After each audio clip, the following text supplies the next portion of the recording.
Euzubillahimineşşeytanirracim. Bismillahirrahmanirrahim. Rahimli ve merhametli Allah'ın adıyla okuyuram. Yani Bismillah hansı işten evvel qeyd olunursa təkbirdə o nəzərdə tutulur. Mesela okuyursansa deyirsin ki Bismillah. Yani Bismillah yani Allah'ın adıyla okuyuram. Yeməkdən əvvəl deyirsən Bismillah yani Allah'ın adıyla yemeğe başlıyorum.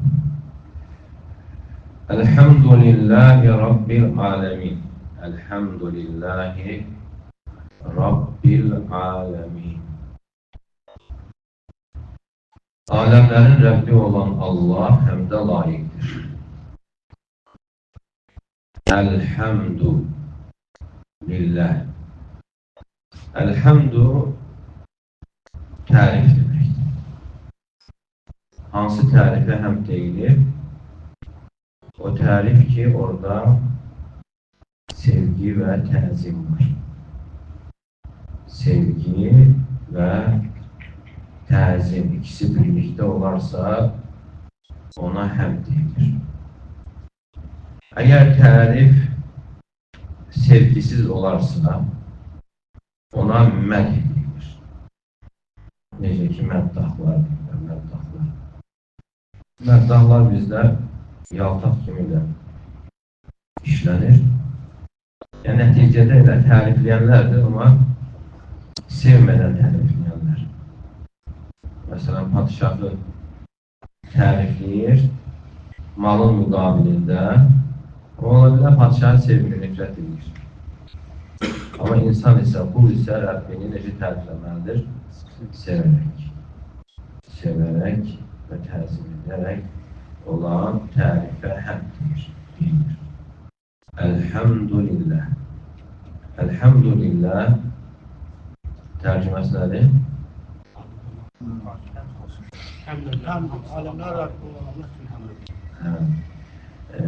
Həmd olsa kimi tərcümə olunur, amma daha dəqiq tərcümə deyil. Daha düzgün olan həmd olsun yox, həmdə layiqdir. Elhamdülillah. Ama həmd olsun diye dedik ki dua kimi çıxır. O həmd olsun. İşte amin demək istəyir. Ama bu dua değil, tərifdir. Tərifdir. Yani elhamdülillah sen deyirsən ki o tərifə layiq olan Allah'dır.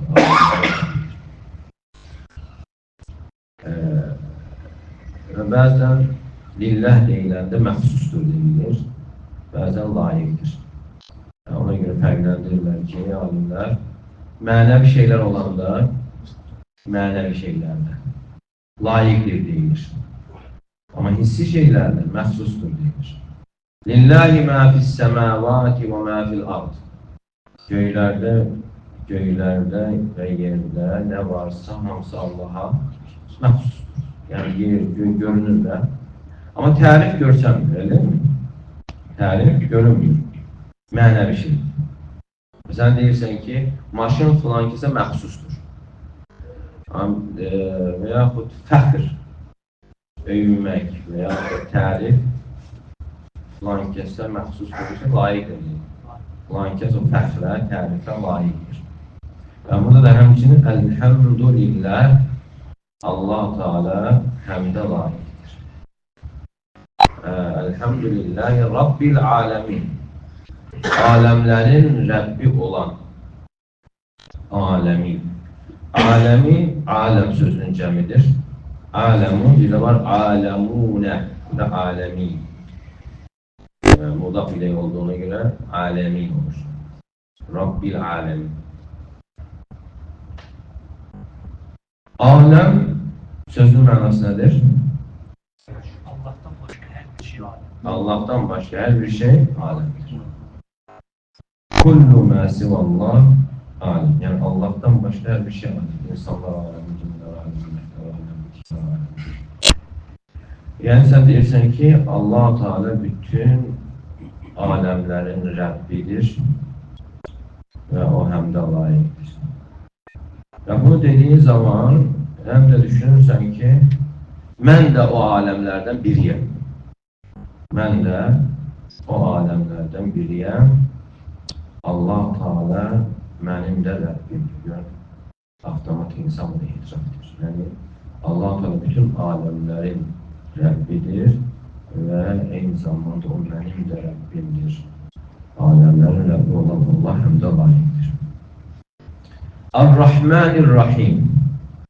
O, Ar-Rahman və Rahimdir, mərhəmətli və rəhimlidir. Və bəzən alimlər adların əsərləri deyilir, nəticələri və yaxud təzahürləri haqqında danışırlar ki, daha yaxşı insanın imanının artmasına səbəb olsun. Ona görə bu kimi məsələlər mühümdür. Və sadəcə insan Allah Teala'nın adlarını, yəni quru şəkildə bilir, amma bunun üzərində yaranan nəticələri bilmir.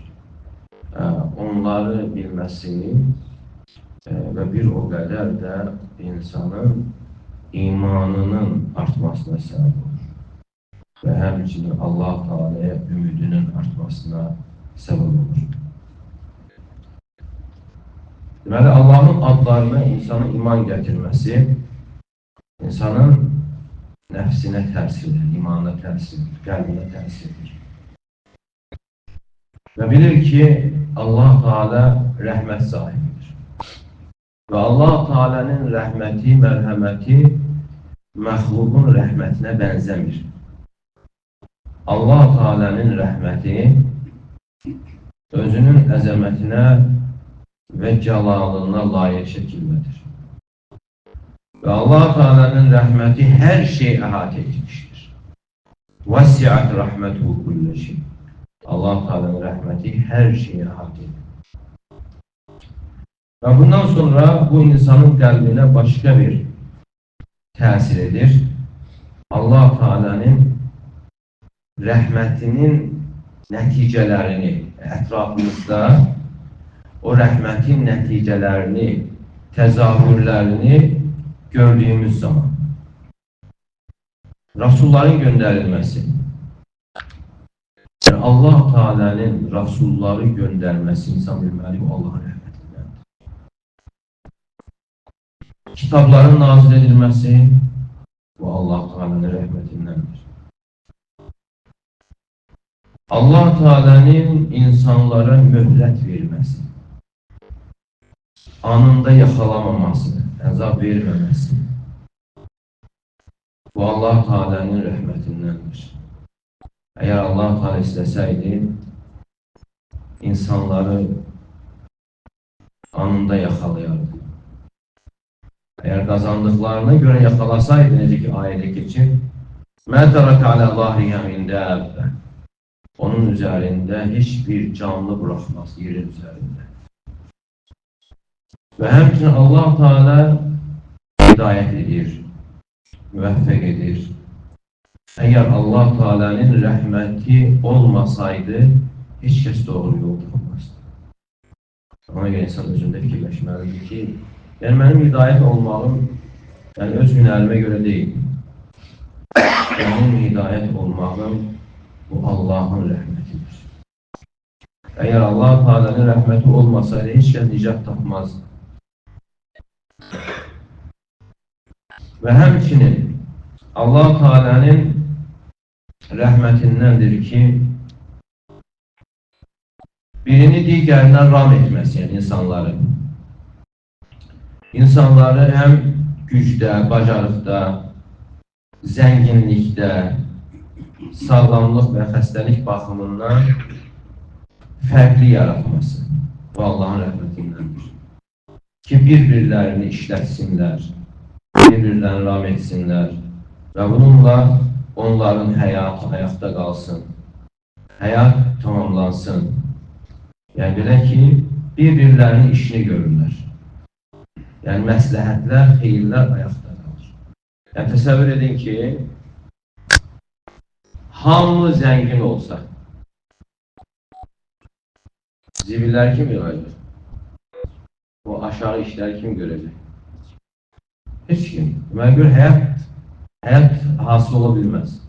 Və bu fərqli olması, necə ayədə keçir, لِيَتَّخِذَ بَعْضُكُمْ بَعْضًا سُخْرِيَّةً. Yəni, bir-birinizi istifadə etməyiniz, işlətməyiniz üçün, bir-birinizə xidmət etməyiniz üçün. Və bunun özü rəhmətdir. Allah Teala'nın rəhməti. Yəni, fərqli, zənginlik baxımından, güc baxımından fərqli yaranması. Yəni, biri iş görür, o birisi pul ödəyir, mal verir və digəri hər hansı bir sənətlə məşğuldur və həmçinin qarşılığında mal alır. Yəni, qarşılıqlı məsləhətlər, xeyirlər yerinə yetirilir və bununla da həyatları ayaqda qalır və deməli, bu nədir? Bu, Allah Teala'nın rəhmətindəndir. Və həmçinin Allah Teala'nın rəhmətindəndir ki, onların özlərindən zövcələr yaradıb. لِيَسْكُنُوا إِلَيْهَا. Rahatlıq tapmaq üçün. وَجَعَلَ بَيْنَهُمْ مَوَدَّةً وَرَحْمَةً. Və onların arasında sevgi və rəhmət qoymuşdur. Və bunlar mühüm məsələlər, bunları anlamaq, başa düşmək. Bunları insan gözünün qarşından keçirdikcə imanının artmasına səbəb olur. Yəni, Allah Teala zövcələri sizin özünüzdən yaradır.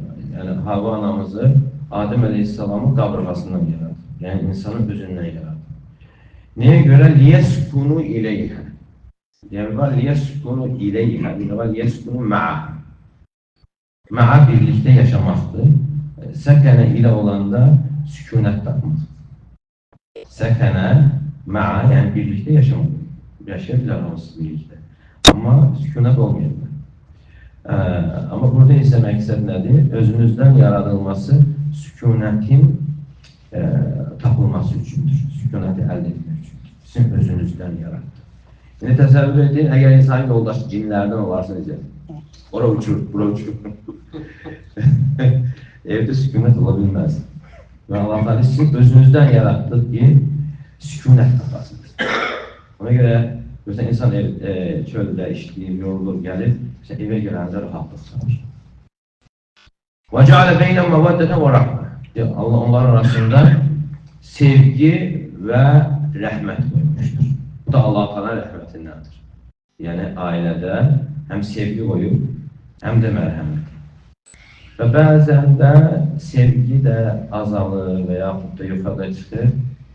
Yəni, görürsən ki, Allah Teala'nın qoyduğu o rəhmət sayəsində boşanmırlar. Və bu da nədir? Allah Teala. O Ar-Rahman, Ar-Rahim adlarının gərəkdirdiyi mənalar, o adların təzahürləridir. Və həmçinin uşaqları böyütmək. Uşaqların kaprizlərinə dözmək. Bu da Allah Teala'nın rəhmətindəndir. Əgər qəlblərdən rəhmət çıxarılsaydı, ataların və anaların qəlbindən, uşaqların tərbiyəsində səbr etməzdilər. Və onlara, evladları üçün ən qiymətli mallarını xərcləməzdilər. Və onların yolunda özlərini yormazdılar. Onları qorumaq üçün. Əgər bu rəhmət olmasa, yəni kim uşaqların bu səs-küyünə, o artıq hərəkətlərinə dözər? Çünki Allah'tan qoyduğu rəhmət. Deməli, Ar-Rahman, Ar-Rahim adının o mənalarından, gərəkdirdiyi mənalarından, bu nəticələrdən, təzahürlərindən odur ki, valideynlərin uşaqlarını tərbiyə etməsi, onlara səbir etməsi. Və həmçinin bu rəhmətin təzahürlərindəndir ki, Allah Teala'nın bizə davamlı olaraq ruzini verməsi, göndərməsi. Əgər bu olmasaydı, insanlar həlak olardı. Hansı ki biz bunu görürük. Ruzi davamlı olaraq gəlir.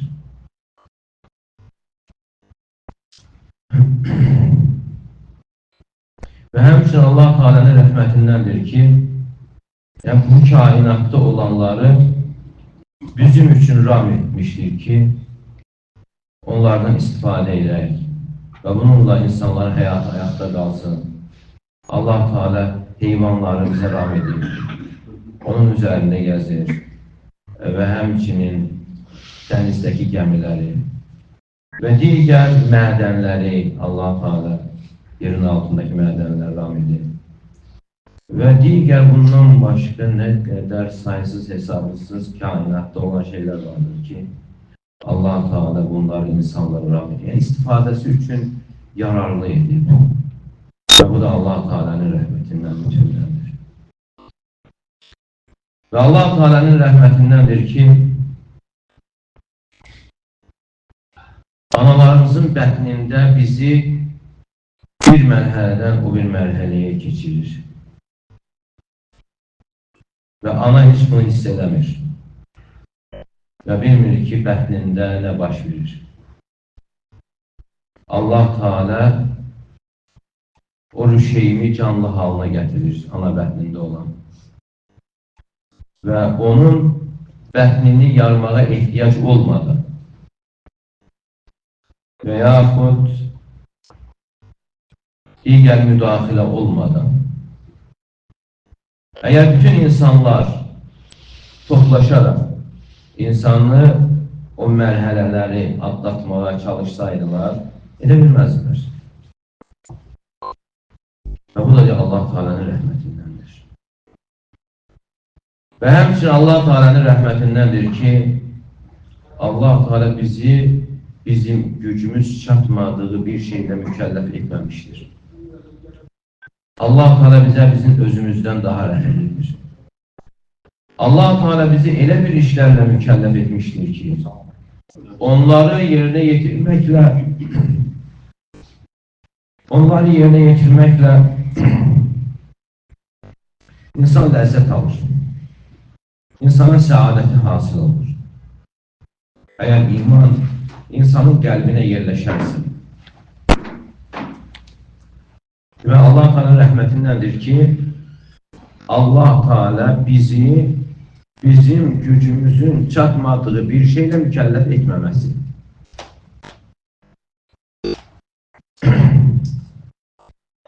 Və Allah Teala bizim özümüzə bizdən daha rəhimlidir. Yəni Allah Teala'nın buyurduğu bu əmirlər, qadağalar insanın özündən ötürür. Yəni insan bunu yerinə yetirdikcə xoşbəxtliyi artır. Dünyada xoşbəxt olur və ahirətdə də ahirətini qazanır. Ahirət mükafat.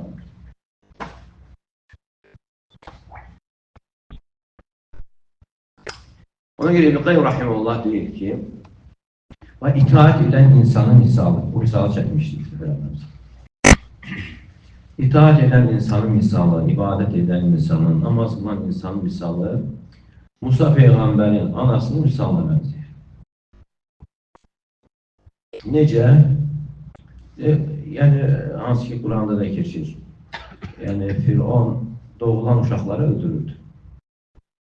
Yəni, demişlər ki, sənin yerinə kimsə gələcək, ona görə hər yeni doğulan uşağını öldürür və Musa Aleyhisselam doğulduğu zaman Allah Teala buyurur: "Vauhina ila ummi Musa an ardi'i فإذا خفت عليه فألقيه في اليم ولا تخافي ولا تحزني إنا رادوه إليك وجاعلوه من المرسلين."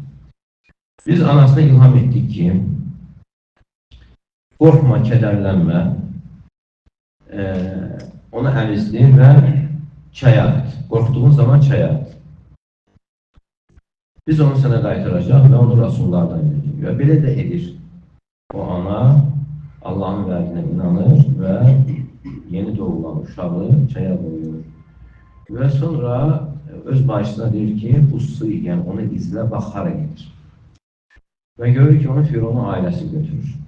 Firavunla yoldaş deyir ki, la taqtuluhu asən yenfa'na və nəttəxidahu vələdə, onu öldürməyin. Yəni, ola bilsin bizə fayda verər və yaxud onu evladlığa götürərik. Beləliklə onu öldürmürlər. Və başqa ayədə buyurur ki, yəni, biz onun üzərində bir sevgi qoymuşduq. Yəni, Musa Aleyhisselama ki, onu görən sevirdi. Ona görə öldürmürlər. İndi bu da başqa yemək yeyə bilmir, süt verilməlidir. Neçə süt verən qadınlar gətirirlər. Heç bir qadın qəbul etmir, sonra barışsı deyir ki, bir qadın tanıyılan bəlkə onu qəbul edər və öz anasını çağırır. Və öz anası gəlir. Öz anası gəlir və burada əsas dəlil olan hissəsi budur ki, ana üçün ən böyük xoşbəxtlik nədir? Öz ciyər parasına qovuşması. Xoşbəxtçilik əldə etdi, bir. İkincisi, Firavun isə onun öz doğma anası olduğunu bilmirdi. Əmizdirdiyinə görə də ona mükafat verirdi, maaş verirdi. Və həm xoşbəxt olub, həm də maaşı, öz evladını əmizdirdiyinə görə maaş da alır. Və İbn Qayyim Rahimullah deyir ki, eynilə də ibadət edən insanın da misalı belədir. Məsələn, ibadətini nə qədər doğruldursansa, bu sənin özündən ötürüdür. Yəni, doğrulduqca Allah Teala səni xoşbəxt edir. Və bir o qədər də sevinç içərisində olursan, ləzzət alırsan. Və üstəlik də bununla yanaşı, bu öz yerində əlavə ahirət mükafatı da var. Yəni, görün, Allah Teala'nın rəhməti nə qədər büyük. Birincisi, gücümüz çatmadığını bir şeylə biz mükəlləf eləmirik. Və ikincisi də, həmən əməllər yerini yetirdiyi zaman insan ləzzət alır. Xoşbəxtlik əldə edir. Və həmçinin Allah Teala'nın rəhməti olaraq kifayət edir ki, bizi cənnətə daxil etməsi. Baxmayaraq ki, insanın hidayət olması Allahın yardımı, rəhmətidir. Allah Teala'nın hidayəti ilə hidayət olur. Yəni, elə bir salih əməl yoxdur ki, Allah Teala'nın müvəffəqiyyəti, yəni yardımı sayəsində olmasın. Və bununla yanaşı, deməli, Allah Teala özü müvəffəq edir, özü hidayət edir, sonra cənnətə daxil edir və günahları bağışlayır. Və ona tövbə qapısını açır. Və yolu qarşısında yararlı şəkildə edir ki, Allaha tərəf dönsün. Yəni, qaçdıqdan sonra, yəni günahdan sonra. İnsan inatkarlıq edir, günah edir, asilik edir, sonra Allah Teala ona qapını açır. Və bunun özü də rəhmətdir. Deməli, Allah Teala'nın qulunu cənnətə daxil etməsi Allahın rəhmətidir. Halbuki dünyada onu hidayət edən də Allah Teala'dır. Salih əməllərə müvəffəq edən də Allah Teala'dır. Və sonra yenə günahları bağışlayar cənnətə daxil. Və həmçinin günahdan sonra tövbəyə müvəffəq eləməsi, tövbə qapılarını açıq qoyması da Allah Teala'nın rəhmətindəndir. Və buna da açıq aydın dəlalətlə bu mənaya Allaha evlad mənsub edənlər, Allaha yoldaş mənsub edənlər, hansı ki bu böyük cinayətdir. Allaha evlad, yoldaş mənsub etmək. Allah Teala'nın rəhmətinin bəyanı haqqında necə mülayim şəkildə buyurur. Əfələ yətubunə ilallahi və yestəğfirunə vallahu ğafurur rahim. Məgər onlar Allah'a tövbə etməzlər, Allah'tan bağışlanma diləməzlər. Allah Teala çox bağışlayan və rəhimlidir. Yəni bundan əvvəlki ayələrdə لَقَدْ كَفَرَ الَّذِينَ قَالُوا إِنَّ اللّٰهَ هُوَ الْمَسِيحُ بْنُ مَرْيَمْ Məryəm oğlu İsa Allah'ın özüdür diyenler kafir oldular. Ve sonraki ayeler ise buyurur. لَقَدْ كَفَرَ الَّذِينَ قَالُوا اِنَّ اللّٰهَ ثَالِثُ ثَلَاثَ Allah üçün üçüncüsüdür diyenler kafir oldular. Yani büyük bir cinayet öğrettiler. Yine buna bakmayarak Allah Teala buyurur: "Efela yetûbûne ilallâhi və yəstəğfirunə. Məgər onlar Allah Teala tərəfə dönüb bağışlanma diləməzlərmi? Yəni Allah Teala bütün bu cinayətlərdən sonra onlara tövbə qapısını açır, ərz edir. Yəni mülayim bir üslubla. Bütün bunlar hamısı Allahın rəhmətindəndir. Və həmçinin Allah Teala günahları çoxaldanları, çoxlu günah edənləri və cinayət edənləri, cinayət törədənləri, asilik edənləri deyir ki: "Qul ya ibadiyellezine esrafu ala anfusihim la taqnatu min rahmetillah." De ki, ey özlərinə günah etməklə israf edən, həddi aşan bəndələrim, Allahın rəhmətindən ümid üzməyin. İnna Allah yaghfiru zunube cemi'a. Allah Teala bütün günahları bağışlayır. Eğer Allah Teala israf edənlər, israf yəni günahda həddi aşanlardır. Günahda həddi aşanlara belə xitab edirsə, bəs günahı çox olmayanlar necə? Bütün bunlar hamısı Allah Teala'nın rəhmətindən sayılır. Və bu da insanın başqa bir işi gərəkdirir və bu da Allah Teala'nın rəhmətinin əsərlərindəndir ki, insanın Allah'a yönəlməsi bütövlüylə və tövbəyə tələsməsi, salih əməlləri etməsi və həmçinin günahları çox olduğu zaman bilməsidir ki, Allah Teala'nın rəhməti genişdir. Necə ki Allah Teala buyurur: "Rabbana vasi'te kulle şeyin rahmeten ve ilma." Yəni mələklər deyər ki, ey Rəbbimiz, sən hər şeyi öz rəhmətinlə və elminlə ehtiva etmişsən. Və rəhməti vəsi'ət kullə şey. Mənim rəhmətimi hər şeyi əhatə etmişdir. Yəni Allah Teala'nın rəhməti həm yuxarı aləmi, həm aşağı aləmi əhatə edib və heç bir halda bundan heç bir məxluq kənarda deyildir. İnsan bunu bilərsə, xatırlayarsa ki, "Qul ya ibadiyellezine esrafu ala anfusihim la taqnatu min rahmetillah." De ki, günah etməkdə həddini aşan bəndələrim, Allahın rəhmətindən ümid üzməyin. İnsan tövbəyə tələsir və bunu eşitdiyi zaman, xatırladığı zaman qəlbində məyusluğa, ümidsizliyə yer qalmır və bilir ki, tövbə qapısı açıqdır və Allah Teala tövbə edənlərin tövbəsini qəbul edir. Özünə tərəf dönənlərin tövbəsini qəbul edir, o günahlar nə qədər böyük olsa da. Allahın rəhmətindən ümid üzmək isə daha böyük günahdır. Allahın qəzəbinə gətirir. Və həmçinin pis səndə olmaq sayılır. Kim Allahın rəhmətindən ümid üzərsə, o insan Allahı tanımamışdır. Yaxşı şəkildə, layiq olan formada. O insan Allah Teala'nın dediği kimselerden olur. يَظُنُّونَ بِاللّٰهِ غَيْرَ الْحَقِّ ظَنَّ الْجَاهِلِيَّ. Onlar Allah hakkında haksız ve cahiliyet zənni edirlər. اَظَّانِّينَ بِاللّٰهِ ظَنَّ السَّوْء. Allah barəsində pis zənn edirlər. Yəni Allah Teala ümitsiz olanları sevmir. Hansı ki Allahın rəhmətindən ümid üzənləri ve insanlara Allah'ın rəhmətini daraldanları Allah Teala sevmir. Hansı ki bu məşhur qissədir, hədisdir. Hər biriniz bilirsiniz. Hansı ki o kişi 99 nəfər öldürmüş. Yəni bir kişi 99 nəfər öldürmüşdür. Yəni onun halı necə olur? Allah Teala deyir ki, "Kətəbə alə nəfsi rəhmə ənəhu mən əmilə minkum su'an min cəhənnəm və təbə min ba'di və asləfə ənəhu ğafurur rahim." Yəni onun xəbəri haqqında sonra bir abidin yanına gəlir, ona sual verir. Deyir, ki bir tövbə var mı?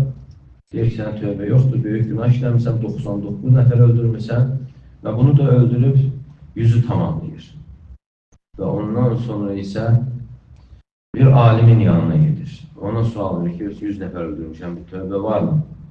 Deyir ki, səninlə Allah arasında, tövbə arasında kim dura bilər? Və tövbə edir, sonra deyir ki, sənin yaşadığın yer pis insanların olduğu bir yerdir və filan yerə getdi. Orada yaxşı insanlar var və orada onlarla beraber ibadət edir. Və sonra yolda dünyasını dəyişir.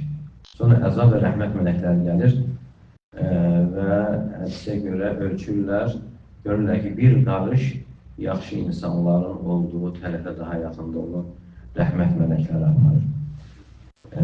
Yəni, bu qədər böyük günah etməsinə baxmayaraq, yəni tövbədə insan səmimi olursa, Allah-u Teala bağışlayır. Allah-u Teala buyurur, Kətəb alə nəfsihir rəhmə. Allah-u Teala öz dərinin rəhməti ilə sizdən biri günahı bilməməzlikdən edər, sonra tövbə ilə islah edərsə, Allah Teala çox bağışlayan və rəhimlidir.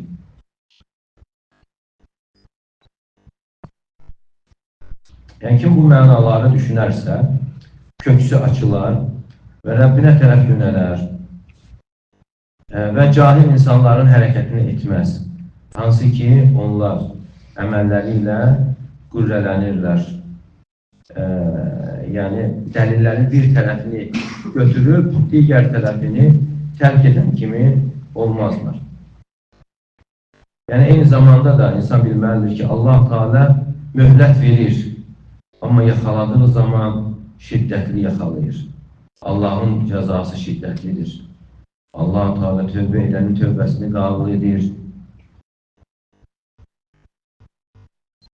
Yəni, qul bilməlidir ki, Allahın qarşısında böyük olan bir şey yoxdur. Günahlar nə qədər böyük olsa da, yenə insan Rəbbinə üst tutarsa, Allah Teala onu bağışlayır. Hansı ki, şirk günahlar içərisində ən böyük sayılır, ən böyük cinayətdir. Və bununla yəni, kim şirkdən tövbə edərsə, Allah Teala onu bağışlayır və onun günahlarını yaxşı əməllərə çevirir. Və Peyğəmbər sallallahu aleyhi və səlləmin sahabələri, onların çoxu Allahdan qeyrisinə ibadət edənlər idilər. Amma sonra isə insanların ən xeyirliləri oldu.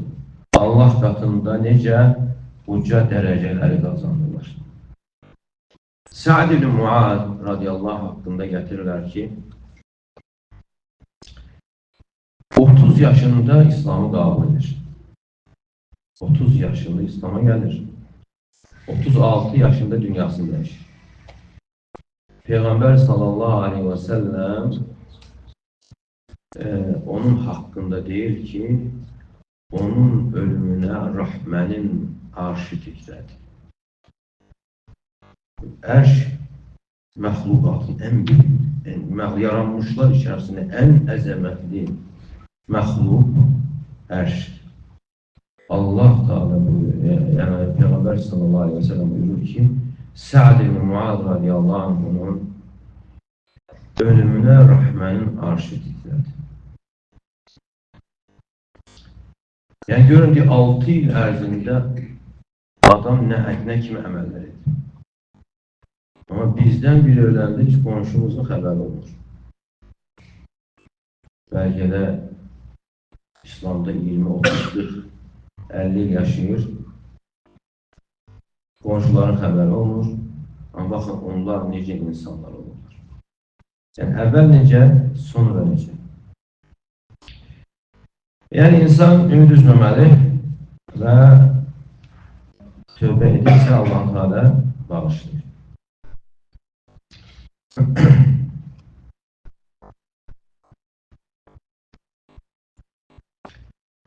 Bir hədisdə gəlir, Əbu Hureyra radiyallahu anhudan Peyğəmbər sallallahu aleyhi və səlləm buyurur ki, Ləmmə xələqəllahu xələqətəqə fi kitab və huvə yəktubu alə nəfsihi və huvə ində fəvqələr.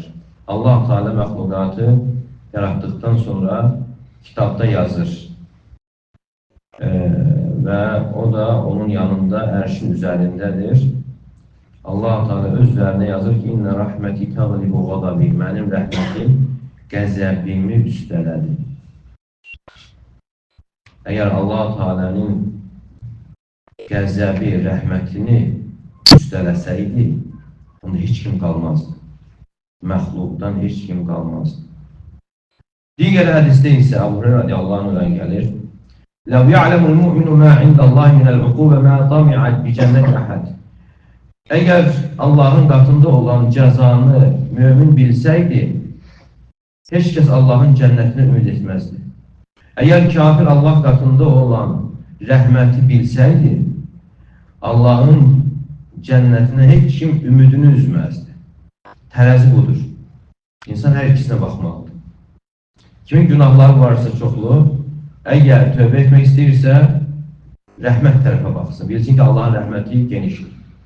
Və kimin çoxlu əməlləri varsa, həsənətləri varsa, qəlbində əgər müəyyən öcüb yaranırsa, özündən razılıq yaranırsa və bununla Rəbbinə minnət qoymaq kimi hallar yaranırsa, bu əməllərinə görə böyük bir şey görür, böyük bir əməl kimi hiss edirsə, Allahın cəzasına baxsın. Yəni ona qorxu verən işlərə baxsın. Və həmçinin səhlənkar olan insan da səhlənkarlıq edir, tövbə etmir, məhəl qoymur, tövbə haqqında düşünmür. Yəni belə insan da vəidə baxmalıdır, hədəyə baxmalıdır. Yəni Allah Teala'nın intiqamının şiddətli olmasına baxmalıdır.